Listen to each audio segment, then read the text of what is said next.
Je m'appelle Geneviève Cusson, je suis orthopédagogue et consultante chez Futé.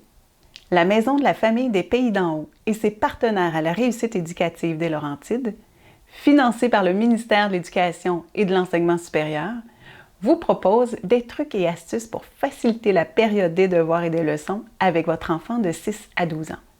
Parce que les devoirs et les leçons, ça peut être amusant.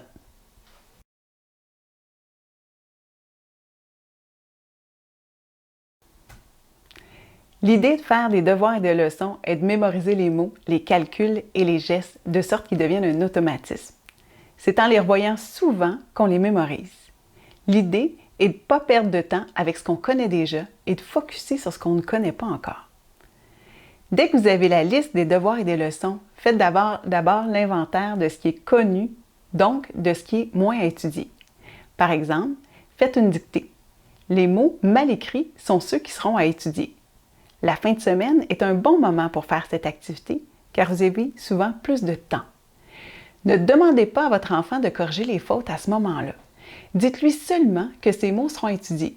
Vous pouvez les écrire adéquatement au-dessus pour lui donner un bon modèle du mot et lui expliquer pourquoi ce mot s'écrit de cette manière. Sans plus, faites la même chose pour les tables mathématiques et les nombres. Sur un plan de la semaine, identifiez ce qui sera étudié à chaque jour. Ne voyez pas tout chaque jour. Quelques-uns suffit. Revoyez régulièrement seulement ce qui est difficile à apprendre pour votre enfant. Je vous suggère de faire une dictée en milieu de semaine pour vérifier ce qui reste encore à apprendre.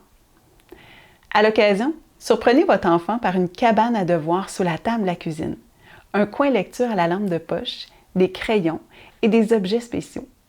C'est pas parce que c'est une routine que ça doit être plate. Dans les autres capsules vidéo, je vous propose 1001 façons de faire la lecture, l'étude des mots, des verbes, des tables mathématiques qui raviveront la motivation de vos petits. À bon ennui de la routine!